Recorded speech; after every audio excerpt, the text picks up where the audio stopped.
All right. Let's look at the bigger picture in terms of Nigeria's economy. Rapid socioeconomic development has been observed to depend essentially on the caliber of human capital in the nation. How can Nigeria harness the abundant human resources that it has in ensuring economic growth? It's actually going back to the fundamentals. It depends on what we want. If we want incremental growth, 10%, 15%, there's no need to talk about it. We just tweak a few variables. But if you want to have quantum growth, then we go to a model called the maybe U5, U10, maybe that's my formulation. Okay. U5 means 5 times, U10 means 10 times. But what will make you arrive at that is what I call multipliers. Now, multipliers are those things that give you leverage in a quantum way. Let me give you an example. If I give 10 employees an assignment for each of them to give me their feedback, it's going to take me time to read each one. I want to decode what was at the back of it. But is it not more efficient if I give them a notice, a preview, the subject, and I put them together, and then they come up with the best results? I've saved time, I've saved energy, and we're going to make more money. And guess what I'm doing? I'm building relationships among them, trust, confidence.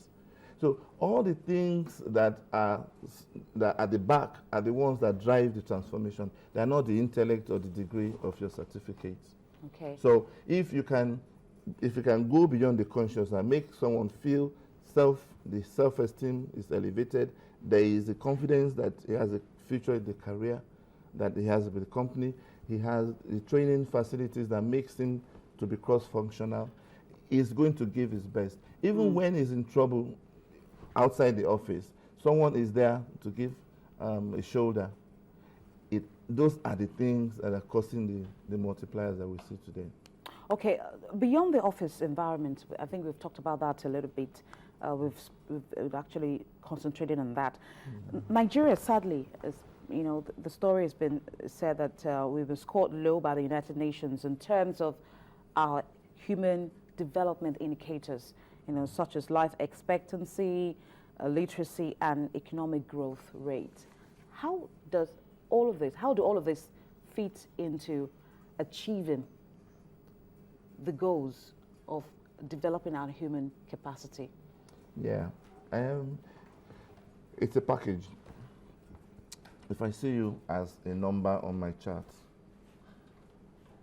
traditionally, then I don't care, don't bring your problems to the office, hear stuff like that. It doesn't work. It doesn't work.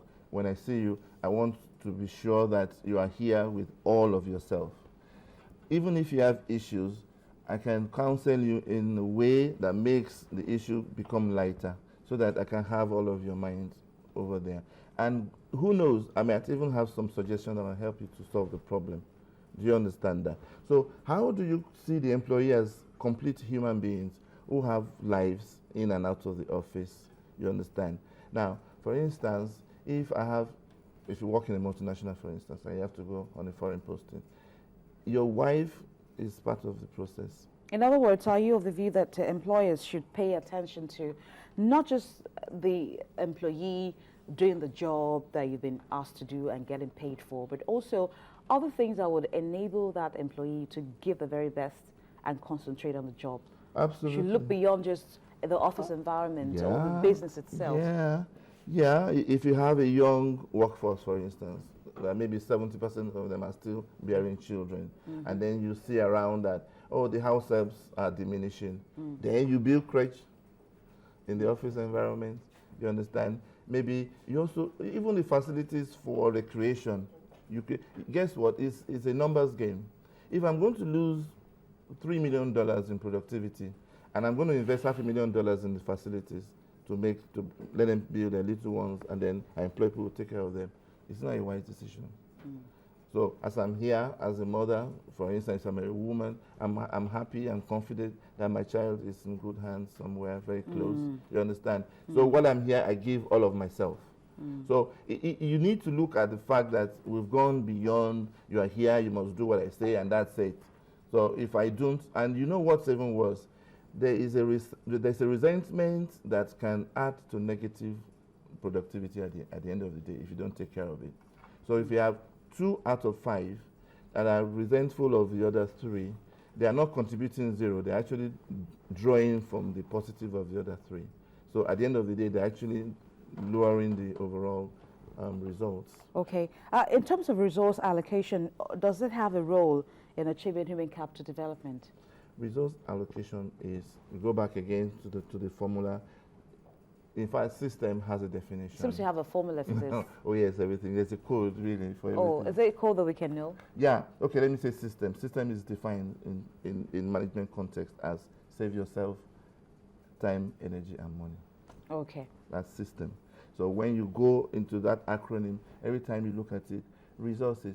So the objective is to optimize time, energy, and money. So you put your face, it's in your face all the time. And you know, the simpler it is, the more success is about how to simplify stuff. You know? Okay. Now, so so those are the 3 major resources. Okay. If you don't optimize them, then what are you doing? Really? All right. Thank you. I think it's time to let you go. Thank you very much. It's been a wonderful discussion with you. Thank you so Tunde much. Makun is the MD, PPLD International, giving us perspectives as to how Nigeria can harness its human resources to achieve human capital development. And it's time to go on a break now. And when we come back, we will be looking at Nigeria's consumer price inflation index for the month of April.